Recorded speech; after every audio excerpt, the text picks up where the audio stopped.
BJP రాష్ట్ర కార్యాలయంలో ఎమ్మెల్యేలు, ఎంపీలు, ఎమ్మెల్సీలతో కూడా అటు బీజేపీ జాతీయ అధ్యక్షుడు నితిన్ నబీన్ భేటీ అయ్యారు. ఈ విజిటింగ్కు సంబంధించి మనతో మాట్లాడడానికి ఎంపీ అరవింద్ ధర్మపురి గారు ఉన్నారు. ఒకసారి మాట్లాడించేటువంటి ప్రయత్నం చేద్దాం.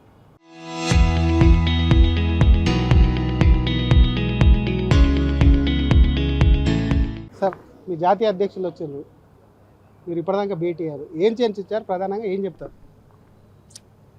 జాతీయ అధ్యక్షులతోటి బ్రహ్మాండమైన మీటింగ్ అయింది. ఎమ్మెల్యేలు, ఎంపీలు, ఎమ్మెల్సీలు, ఎక్స్ఎంపీలు, ఎక్స్ఎమ్మెల్యేలు అందరితోటి చాలా మంచి దిశానిర్దేశం ఇచ్చిండ్రు. ఇక్కడ పవర్లోకి ఎంత సునాయాసంగా రావచ్చు అని ఆయనకు మొత్తం ధీమా కూడా ఉన్నట్టు, సమాచారం ఉన్నట్టు, ఆయనకు ఇంటెలిజెన్స్ కూడా ఉన్నట్టు ఒక మంచి కాన్ఫిడెన్స్ క్రియేట్ చేసినారు.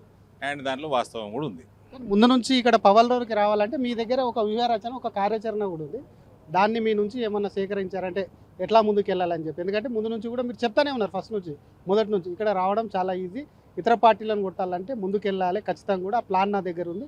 మీ దగ్గర కూడా డిపాజిట్ ఒకటి కూడా పోలేదు ఎమ్మెల్యేలకు సంబంధించి, అట్లాంటిది ఏమన్నా సజెషన్ తీసుకుని చర్చ జరిగింది ఇంటర్నల్గా.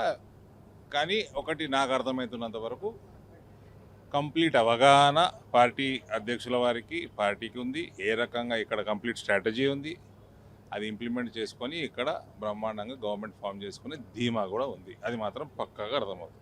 ఈరోజు స్టేజ్ మీద మాట్లాడుతూ సునీల్ బన్సాల్ బెంగాల్ని గెలిపించిండు, ఇక్కడ నెక్స్ట్ కూడా అదే రిపీట్ కావాలి అంటూ కూడా ఒక మాట చెప్పిండు.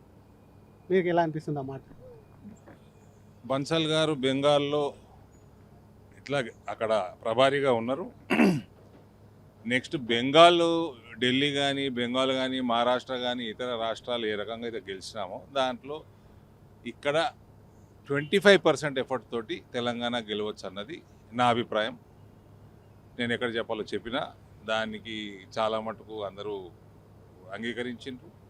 డెఫినెట్గా చేస్తామండి. మీరేమో గెలుస్తామంటున్నారు, మళ్ళీ 2034 వరకు నేనే ముఖ్యమంత్రి ఉంటాను రేవంత్ రెడ్డి అంటున్నారు. బీజేపీ రాధిక బీఆర్ఎస్ వస్తుందని చెప్పి కేటీఆర్ ధీమా వ్యక్తం చేస్తుంది. వాళ్ళు ఏమన్నా బీజేపీ వస్తుందని చెప్పాను, చెప్తారా? ఇంకా అది ఒక క్వశ్చనా, దానికి నేను ఆన్సర్ ఇవ్వాలన్నా? చెప్పు. మీ ధీమాకు వాళ్ళు కూడా ధీమాతో ఉన్నారు కాబట్టి వాళ్ళు వస్తామంటున్నారు, మీరు వస్తామని మీరు అంటున్నారు. వాళ్ళకి గీమాలు కాదు, భీమాలు చూసుకోమనండి. వాళ్ళ పార్టీలకి భీమాలు చేయించుకోమని. Thank you sir. ఇది అసలు ఆ అధికారంలోకి ఏ విధంగా రావాలన్న దాని మీద కూడా వ్యూహరచన జరిగింది. ఇంటర్నల్గా కూడా తను చెప్పినటువంటి అంశాలు చాలా మట్టుకు కూడా కొంత దృష్టి కేంద్రీకరణ, ఆయన చాలా అవగాహన ఉంది నితిన్ నబీన్కి అని చెప్పిన. మరొక పక్క బెంగాల్, మహారాష్ట్రకు సంబంధించి కూడా 25% ఎఫర్ట్ పెడితే ఇక్కడ కూడా అధికారంలోకి చాలా సునాయాసంగా వస్తామని కూడా ధీమా వ్యక్తం చేసినట్టు ఎంపీ అరవింద్ ధర్మపురి అంటున్నారు. కెమెరామెన్ గజబ్తో శ్రీధర్, RTV, హైదరాబాద్.